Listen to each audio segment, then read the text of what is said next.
iyo umuntu bamufashe agatemera icyaha ari we nyirizina nyiri bwite icyo cyaha yagikoze. Abahanga mu mategeko bagaragaje yuko kwemera icyaha ntibihagije, bisaba ko bishyigikirwa n'ibindi bimenyetso. Niyo mpamvu rero iyo umuntu yemeye icyaha ntabwo wahita uvuga ngo yagikoze. Nitwa Mukashema Marie Louise, ndi umwavoka.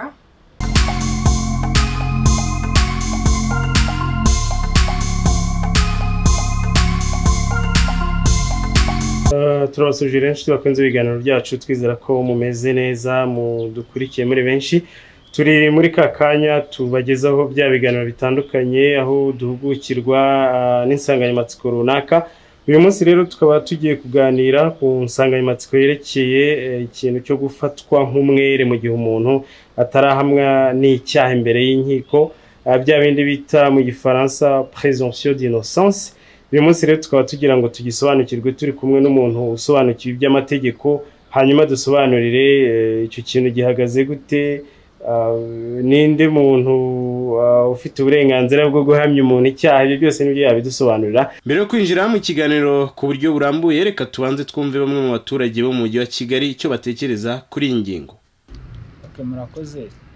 Nitwa Murwanashyaka Emmanuel. Bijyanye n'icyo kibazo mbajije, ni ukuvuga ngo iyo umuntu yafashwe ntabwo ngiye ku giti cyanjye nemeza ko uwo muntu icyo cyaha ashobora kuba yagikoze.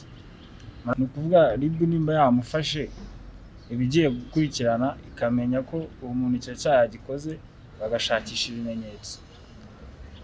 Ubwo rero iyo ibimenyetso bimaze kugaragara nibwo umuntu ashobora kuvuga ati cya cyaha yagikoze, akaba wenda yahanwa nyine akurikije uko amategeko abiteganya. Twagira ngo tukubaze, turi kuganira ku ngingo yerekeye gufatwa nk'umwere imbere y'amategeko.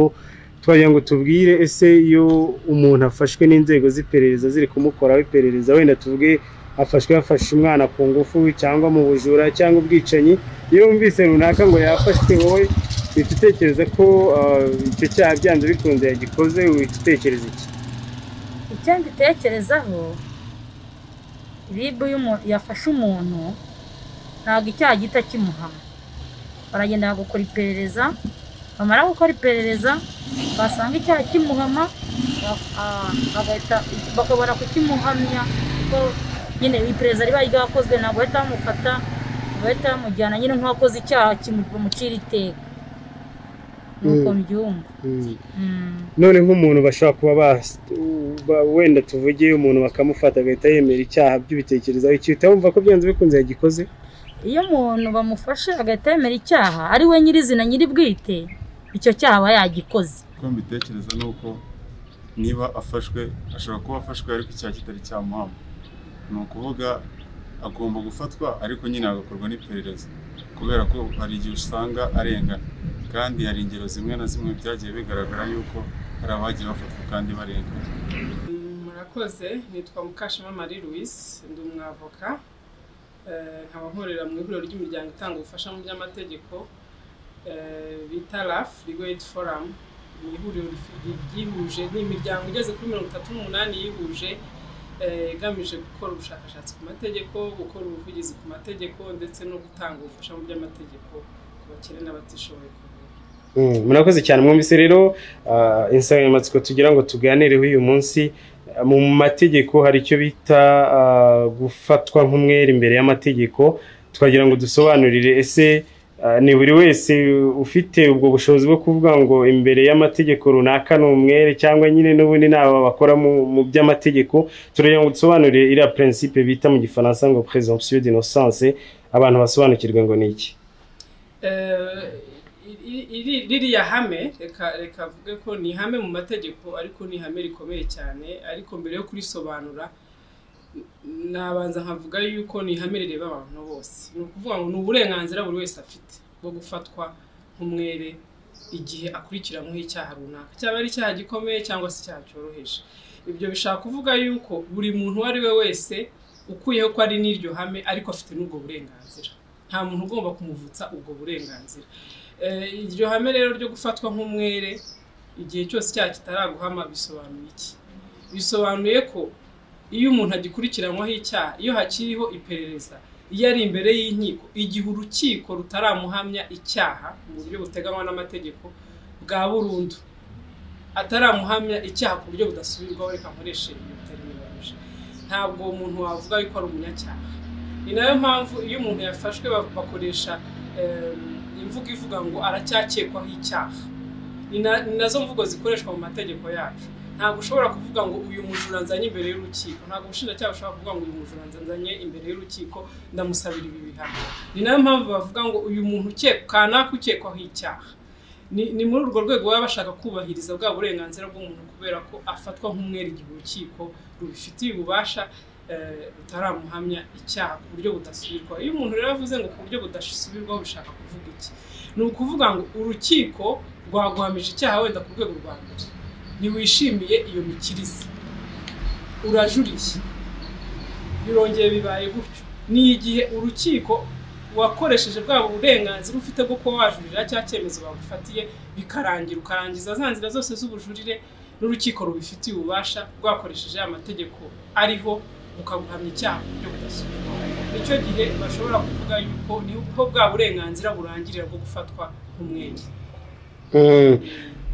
Ubwo burenganzira burangirira bwo gufatwa nk'umwere cyangwa umunyacyaha bitubwiye bwo uko biba bihagaze. Twagira ngo dusobanukirwe kuri icyo kintu, tuvuge umuntu afatiwe mu cyaha byabindi bitangwa en flagrant délit.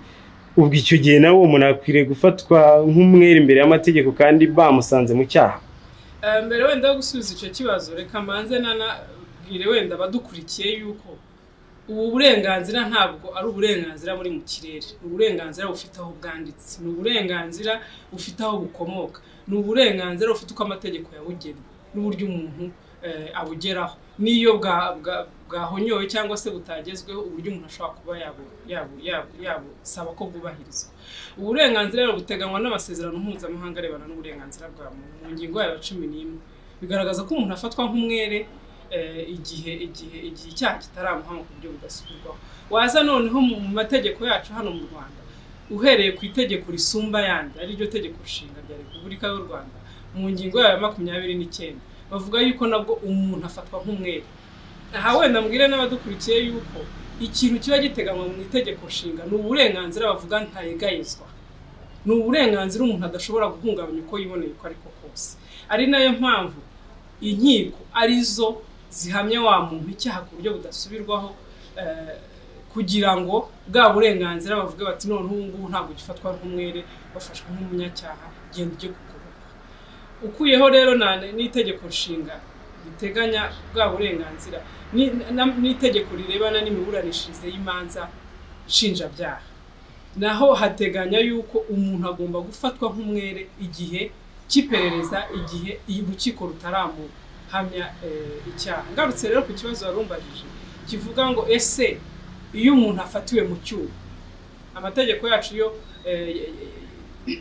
afite n'ukuntu afata wa muntu usa nk'ufatiwe mu cyuho. Hari abantu babiri, hari ufatiwe mu cyuho, hari n'ufatiwe mu cyuho.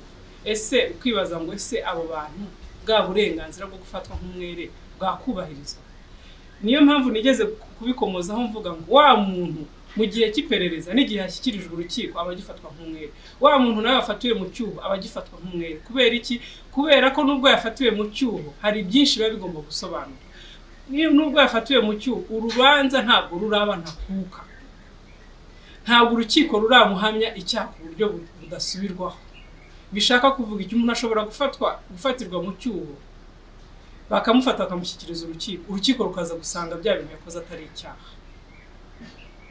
Ni nayo mpamvu mu gihe urukiko rutaramuhamya ku buryo budasubirwaho yanubahirije bwa burenganzira bwe bwo ko afite uburenganzira bwo kujurira akoresheje inzira zose z'ubujurire zemewe, ntabwo wa muntu rwose bwa burenganzira bwamuvaho nubwo yaba yafatiwe mu cyuho, kuko hari n'igihe afatirwa mu cyuho urukiko rwasuzuma rugasanga bya bintu bitagize ibyo bafata nk'icyaha ngo babimuhanire. Turi kuri icyo rero cyo gufatirwa mu cyuho, bijya bibaho umuntu agafatirwa mu cyaha runaka hanyuma akacyemera gifatwa ati njyewe biriya byaha ndimo gushinjwa ndabyemera. Ese n'icyo gihe yakomeza gufatwa nk'umwere kandi yemera ibyaha yafatiwemo? mu rwego rero rwo kugira ngo iryo hame cyangwa se uburenganzira bwo gufatwa nk'umwere bushyirwe mu bikorwa hari inzego zitandukanye ziba zigomba kubungabunga ubwo burenganzira. Muri izo nzego rero harimo inkiko n'itegeko nshinga riteganya yuko urwego rw'ubucamanza nirwo murinzi w'uburenganzira bwa muntu. Icyo bishaka kuvuga ni iki? Ni ukuvuga ko nibwo bugomba guhamya umuntu icyaha, ntabwo ubugenzacyaha cyangwa ubushinjacyaha aribwo buhamya umuntu icyaha. Ari nayo mpamvu wa muntu ashobora gufatirwa mu cyuho cyangwa se n'ufatiwe mu cyuho akavuga ati ngenda byemera ndasaba n'imbabazi, ariko kubera ko ababivugiye imbere y'urwego rudafite ububasha bwo kumuhamya icyaha ku buryo budasubirwaho, abagifite bwa burenganzira bwe bwo gufatwa nk'umuntu utarahamwa n'icyaha. Ibi rero byumvikane neza ko urukiko nirwo rwonyine rufite uburenganzira cyangwa se bufite ububasha buhabwa n'amategeko bwo kuvuga ngo kanaka ahamwe n'icyaha ku buryo budasubirwaho, uyu muntu n'umunyacyaha nagenda agororwe kugira ngo agaruke mu nzira nziza. Tujya tubibona ku mbuga nkoranyambaga zitandukanye, wenda umuntu yafashwe RIB hano mu Rwanda, urwego rushinzwe ubugenzacyaha rukavuga ko rumukeka w'icyaha runaka, mu gihe rukivuga ibyo yafashwe wenda ku mbuga nkoranyambaga abantu bagatangira kwita wa muntu ngo ni umunyabyaha, bakamwita a criminal, mu gihe agikekwaho biba bitaragera no mu nkiko. Icyo kintu mwakivugaho iki? Kuba abantu ese bafite uburenganzira bwo kwita umuntu umunyacyaha, abantu basanzwe nta cyaha byo kirimo kuba runaka yafatwa mu gihe agikekwaho, abantu bagatangira kumutera amabuye bavuga ngo ni umunyabyaha kubera icyaha runaka akekwaho? Nibyo koko abantu bajya bafatwa bakanyuzwa ku itangazamakuru bikozwe n'ubugenzacyaha, ariko nk'uko namwe mumaze kubyivugira, ubugenzacyaha bukoresha ya magambo avuga ngo aracyakekwaho icyaha kenshi, ndetse hari n'igihe bamuhisha n'isura cyangwa se imyirondoro ye ntijye no hanze. Aha rero icyo biba bishaka kuvuga ni ukuvuga ngo barimo barubahiriza bwa burenganzira bwe. Hari ababibona rero cyangwa se kuri za social media cyangwa se n'itangazamakuru, wa muntu bakaba bamushyira ku karubanda bagatangira kumuhamya icyaha. Ibyo rero nibyo bya bindi biza muri byaha byo gusebanya, kubera yuko itegeko nshinga ari naryo tegeko risumba ayandi kandi ari naryo riyoboye ayandi, rivuga ko umuntu ni ntavogerwa, umuntu ni ntayegayezwa, imibereho bwite y'umuntu ni ntayegayezwa. Bivuga ngo umuntu wese warenze kuri ibyo bintu akatangira gusebya umuntu, amwita umujura cyangwa se amwita ibindi yuririye kuri ibyo, nyir'ubwite ashobora kuba yasaba inzego zibishinzwe kuba bamukurikirana ku byaha bitandukanye bitewe n'imvugo zakoreshejwe, kuko hari n'igihe umuntu babona yuko yaguye mu cyaha gikekwaho icyaha agakoreshwa n'izindi mvugo zitaboneye. Ibyo rero bitewe n'amagambo yakoreshejwe kuri izo za social media, bitewe n'uwabikoze uburyo yagiye abikora, wa muntu afite uburenganzira bwo kuba yagenda agatanga ikirego ku bugenzacyaha asaba yuko yasura ye nyine yongera kugaruka, cyangwa se asaba yuko amagambo yakoreshejwe kuri we uwo muntu bamukurikirana. Amategeko arabimwemerera. Hari icyo warukomojeho cyo kuba urwego rw'ubugenzacyaha rwerekana abantu imbere y'itangazamakuru bagikekwaho.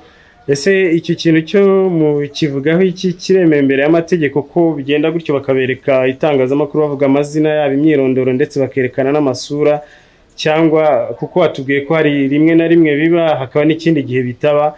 Ese koko amategeko yemera ko hari igihe bikwiriye kuba n'igihe bidakwiriye kuba? Icyo turagira ngo kidusobanurire nacyo.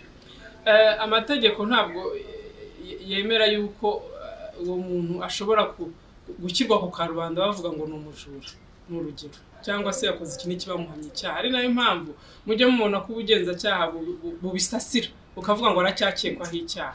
Ibyo rero bishatse kuvuga ikintu, kuvuga ngo abakurikira baba babikurikira cyangwa se babisoma baba bagomba kumenya ko wa muntu akekwaho icyaha. Ni nayo mpamvu hariho ihame rivuga yuko umuntu atagomba kwitwaza ko atazi amategeko ngo akore icyaha. Ari ababisoma, ari abakomeza kubikoraho komantere cyangwa se kubikoraho izindi nkuru, bagakwiye gukoresha rya jambo ry'uko wa muntu akekwaho icyaha. Ubugenzacyaha ni nayo mpamvu rero mubona ko bubyitwararika mu bugakoresha yuko uwo muntu akekwaho icyaha. Wenda kumwerekana noneho imbere y'itangazamakuru amazina n'amashusho n'ibiki byose, kumwerekana bijya bibaho nabyo ko bamwerekana, ndetse hari n'igihe bavuga amazina, ariko nanabihuza n'uko mu nshingano z'ubugenzacyaha harimo gukumira. Mubona yuko ibyo bikunze kubaho cyane no muri ibi bihe byo kuhangana n'iki cyorezo cya COVID, aho ababa barenze ku mabwiriza babagaragariza itangazamakuru kuko harimo n'ababa bakoze ibyaha nk'abariya baba bazi ko banduye bakajya guhura n'abandi. Mu nshingano z'ubugenzacyaha harimo no gukumira ibyaha.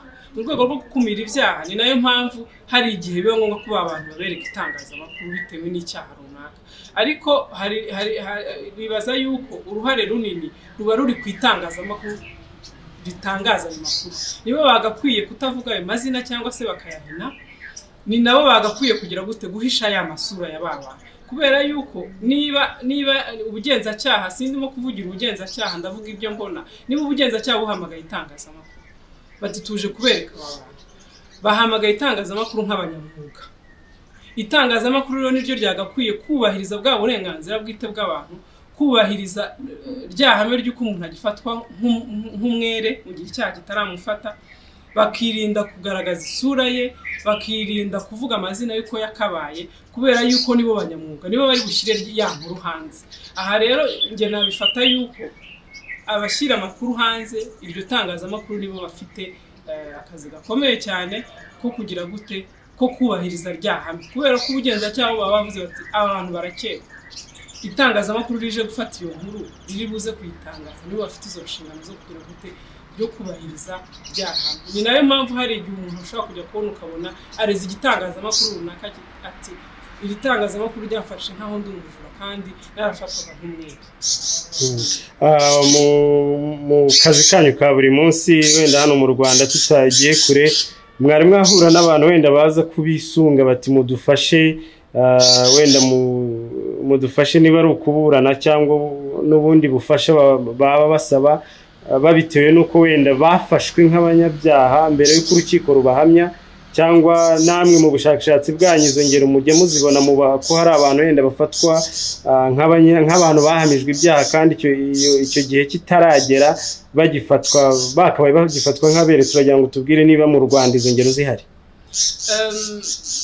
Nk'uko natangiye mbivuga, n'ubundi Legal Aid Forum ni ihuriro rikora ubushakashatsi ndetse n'ubuvugizi bushingiye kuri ubwo bushakashatsi ku mategeko. Nibyo kuko tujya duhura n'abantu cyane cyane abantu bafunze, baba bafunzwe igihe kinini batarabura. Wenda ntago nabivuga nk'uko bivuze ngo baza bavuga ngo twebwe baduhamije icyaha, ntago babivuga muri ayo magambo, ariko twebwe tubifata ko uwo muntu baba basa nkaho kumufunga igihe kinini biba bisa nkaho uri mu muhanda. Tubifata muri uwo murongo wo kuvuga ngo umuntu niba akekwaho icyaha nahabwa ubutabera mu buryo bwihuse. Natanga nk'urugero, hariho nk'abantu tujya dufasha Legal Aid Forum ifasha ikabaha abavoka b'ubuntu kubaburanira, aho usanga umuntu wenda akurikiranyweho icyaha cy'igihano gihanishwa umwaka, ariko ukabona afunzwe cya gihe cy'agateganyo kikanarenga ku buryo ashobora no kuba yamara cya gihe kirenze umwaka, cya gihe igihano cye giteganyirijwe kugira ngo aramutse hamwe n'icyaha abe yahanishwa cya gihano cy'umwaka. Icyo gihe rero iyo dukora ubuvugizi cyangwa se wa muntu yo kumuburanira, turavuga tuti urukiko rugomba kwirinda ko wa muntu amaramo igihe kinini cy'agateganyo cyangwa se agifatwa nk'umwere, kuko ashobora kuba umwere ariko cya gihe kinini nakimara muri gereza arabafatwa nk'aho arimo ahanwa. Ari nayo mpamvu rero umushinga amategeko yabitekerejeho ibyo bintu, aravuga ati se umuntu niba afatwa nk'umwere nta bundi buryo buriho ku buryo wa muntu ashobora no kuburana ari hanze. Niyo mpamvu mu mategeko yacu arebana n'imiburanishirize y'imanza, urukiko iyo rwaregewe umuntu ashobora gusaba urukiko aho urubanza rwaba rugeze hose ko ashobora kurekurwa by'agateganyo. Aho ngaho niho hahandi ubona ko rya hame riba ririmo rikurikizwa. Umushinga amategeko nawe akavuga ati umuntu nta mpamvu y'uko umuntu aguma igihe kinini muri gereza kandi agifatwa nk'umwere. Aho rero ni naho umuntu ashobora kuba yagira gute yasaba ko arekurwa by'agateganyo, ni naho umuntu ashobora kuba yakora bwa buvugizi, kubera ko mu nshingano z'abavoka harimo no gukora ubuvugizi kugira ngo umuntu abone itariki ya hafi, kugira ngo abone ubutabera bwihuse, adafatwa nk'aho yafashwe nk'aho yakoze icyaha kimuhamya mu gihe amaze igihe kinini atarabona bwa butabera. Ari nayo mpamvu soza mvuga ko n'ubundi mu nshingano z'ingenzi Legal Aid Forum ifite ni ugukora ubuvugizi kugira ngo abantu bakurikiranyweho ibyaha bitandukanye babone ubutabera bwihuse, babone ubutabera bwihuse, ari abahanwa bahanwe, ari n'ababere kugira ngo wa muntu wabaye umwere ye kuba umwere nyuma y'imyaka 5 aba umwere mu gihe cya vuba. Tujye twumva nyine nk'uko mwarimu bivuzeho abantu bamara igihe kinini mu magereza bikarenza wenda igihe bashobora gukatirwa, ese iyo umuntu amazemo igihe kirekire nk'uko nguko atarashyizwe imbere y'urukiko ngo aburane hakiri kare, ese icyo gihe iyo avuyemo birangira gutyo cyangwa wenda kubera ko inkiko ziba ari iza leta nyuma hari impozamarira bamuha, icyo ni kimwe.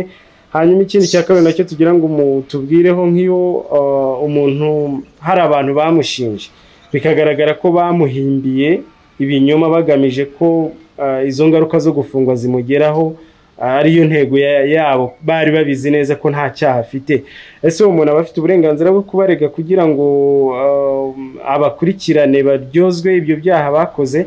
Ibyo bintu biri nibyo twagira ngo tubwireho dusoza. Ibijyanye n'impozamarira nta kintu amategeko yacu abivugaho mu buryo bweruye, ariko hari uburyo umushingaamategeko yashyizeho butandukanye bwaba igisubizo cyangwa se umurongo wo gusohoka muri ibyo bibazo no kwirinda yuko umuntu yamara igihe kinini muri gereza ataburana. Aha natanze urugero rwo kuvuga ko umuntu yagifatwa aba afite uburenganzira bwo kubona umuntu umwunganira umuherekeza muri rwa rugendo kugira ngo hazirindwe yuko uburenganzira bwe buhungabana, harimo n'uburenganzira bwo kubona ubutabera bwihuse. Ubundi buryo ni uko amategeko yacu ateganya ko aho urubanza rwaba rugeze hose no ku byaha byose umuntu yemerewe kuba yatanga ikirego asaba urukiko yuko rwaba rumurekuye mu gihe ataraburana urubanza mu mizi.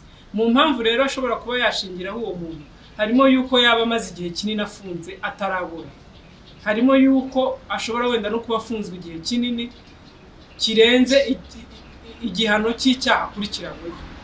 Ibyo rero ni inzira umushingaamategeko wacu aba yarashyizeho ku buryo nubwo nta mpozamarira ziteganywa mu mategeko yacu, ariko ubwo ni uburyo bushobora kuba bwasabwa n'ukekwaho icyaha ufunze igihe kinini kugira ngo abone ubutabera bwihuse.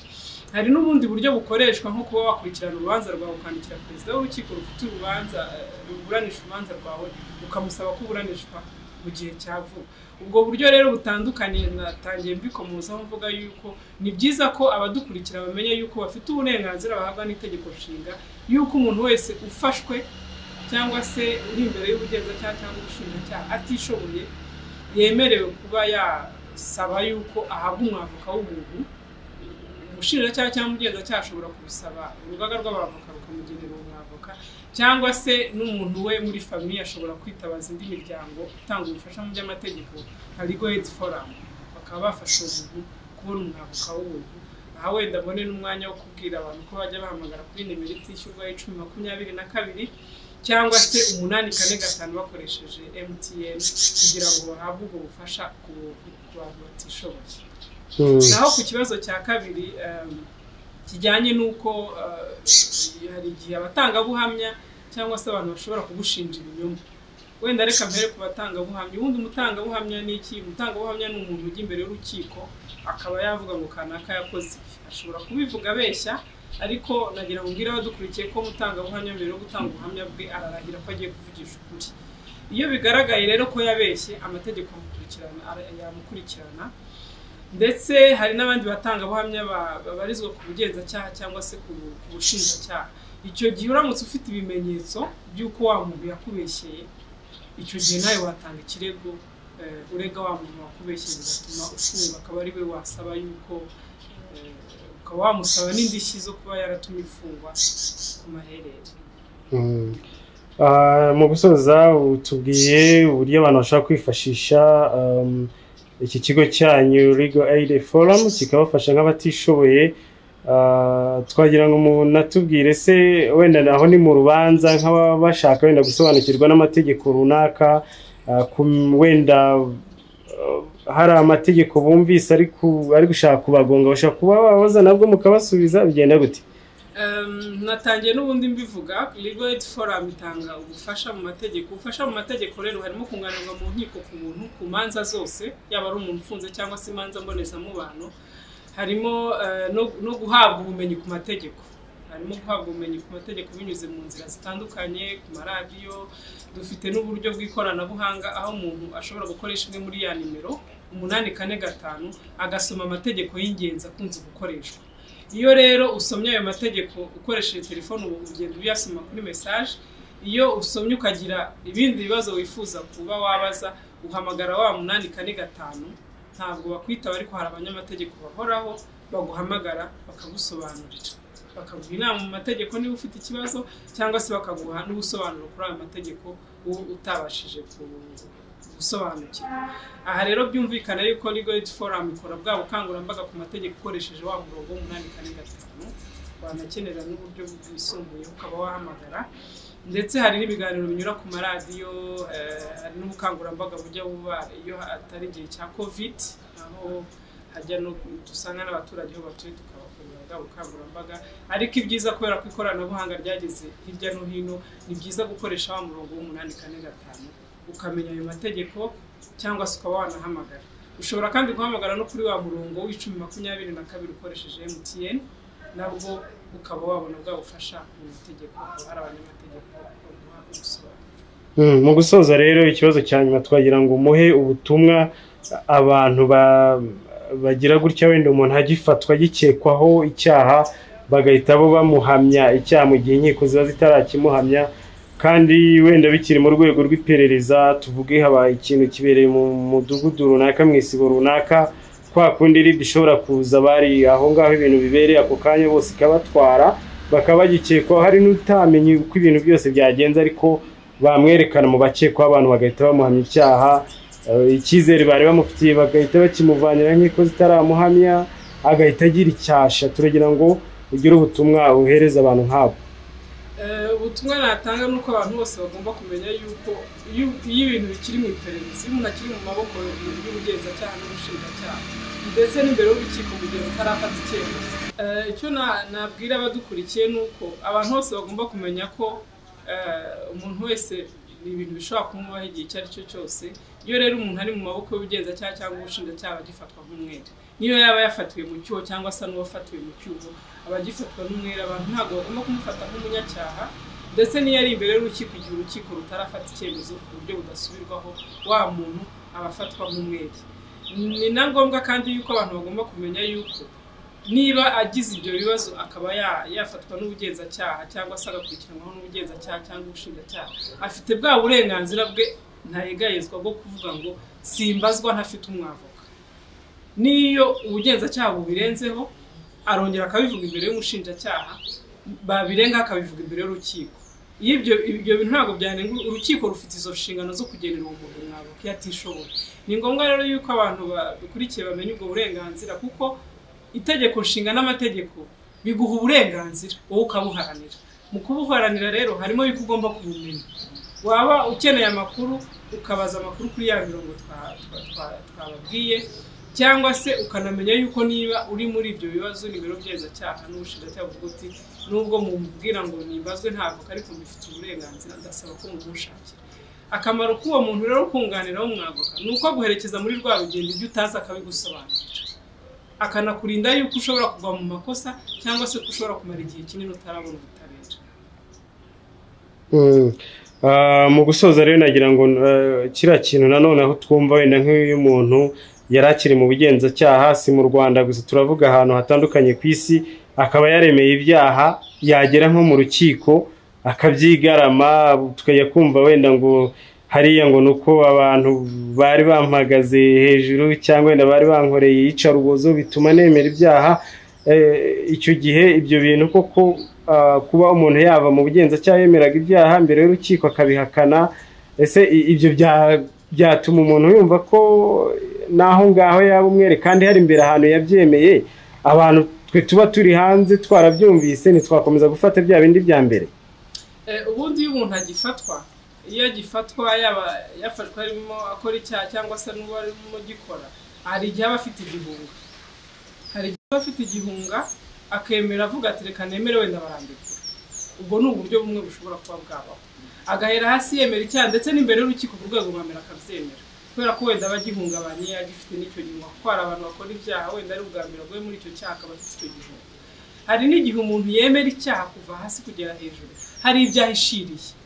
Abahanga mu mategeko bagaragaje yuko kwemera icyaha ntibihagije, bisaba ko bishyigikirwa n'ibindi bimenyetso, kuko hari igihe aha wenda nabivuga nko mu byaha birebana no gucuruza ibiyobyabwenge byo ku rwego rwo hejuru, hari igihe umwe afatwa akemera icyaha kugira ngo ahishire abandi.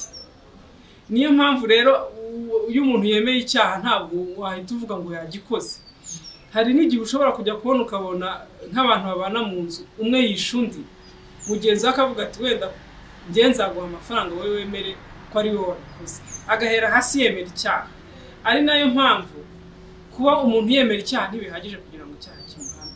Hari n'abantu hari nk'urubanza twe twigeze kugira rwaje no kuba gufatwa n'urukiko rw'ikirenga, aho Rafi yahaye umwavoka umuntu wahereye hasi agera mu rukiko rw'ikirenga yemera icyaha ndetse arajurira yemera icyaha, ariko urukiko rukora iperereza, urukiko rw'ikirenga ruza gusanga uwo muntu icyaha yemeraga ataragikoze kuko bari bamukurikiranyeho kwica umwana we yibyariye. Baza gusanga uwo yemeraga atari we wapfuye, ahubwo ari kwa guhungabana, yagize ihungabana ndetse ajya no kuri presiyo y'abantu bo muri famiye bamubwira kwemera icyaha ndetse anajurira. Urumva guhera mu rukiko rwo hasi hashira imyaka ingahe yose agenda yemera icyaha. Ibyo rero biza kugaragara yuko kwemera icyaha ntibihagije. Habayeho n'umurongo w'urukiko rw'ikirenga ndetse habaho n'abahanga mu mategeko bavuga ngo kwemera icyaha ntabwo bihagije kugira ngo umuntu icyaha kimuhame, kuko ashobora kwemera icyaha hari abandi ahishiriye, ashobora kwemera icyaha kubera ko agihungabanye. Ibyo rero ni nayo mpamvu urukiko rurasesengura rukareba n'ibindi bimenyetso bishyigikira kwa kwemera icyaha. Aha rero kwemera icyaha ntabwo ari ikimenyetso kidashidikanywaho, ntabwo ari ikimenyetso gihagarara cyonyine kidafite ibindi. Aha rero byumvikane yuko rwose abantu bemera icyaha bashobora kwemera icyaha ku mpamvu zitandukanye. Ubu ibyo biratujyana kuri cya kintu wahereyeho, ku inkiko zonyine arizo zifite iyo pawa cyangwa ubwo bushobozi bwo kwemeza umuntu icyaha, kabone n'ubwo umuntu we yaba akiyemeza ku giti cye akishinja. Niho biganisha, kubera ko urukiko nirwo rwonyine rusesengura, rugasesengura ibimenyetso, rugasesengura niba koko ibintu bigize icyaha bihagije kugira ngo cyitwe icyaha, noneho bikabona guhamya wa muntu icyaha cyangwa se kumugira umwere. Mu magambo make rero nayo mpamvu urukiko nirwo rwonyine rwemeza ko umuntu yakoze icyaha bashingiye ku bimenyetso bitandukanye, harimo n'ibyo byo kwemera icyaha, kuko banasuzuma niba uko kwemera icyaha, ese uko kwemera icyaha ntigushidikanywaho, ese ko konyine kurahagije kuba kanaka ashobora kuba yahamwa n'icyaha. Murakoze rero, turabashimiye ku bw'aka kanya mwahaye igitangazamakuru Karame n'abagikurikira kugira ngo basobanukirwe izo ngingo zitandukanye muri rya hame ry'itangazamakuru ryo gufasha abantu gusobanukirwa ibintu runaka bahugurwa. Turabashimiye cyane. Namwe murakoze cyane.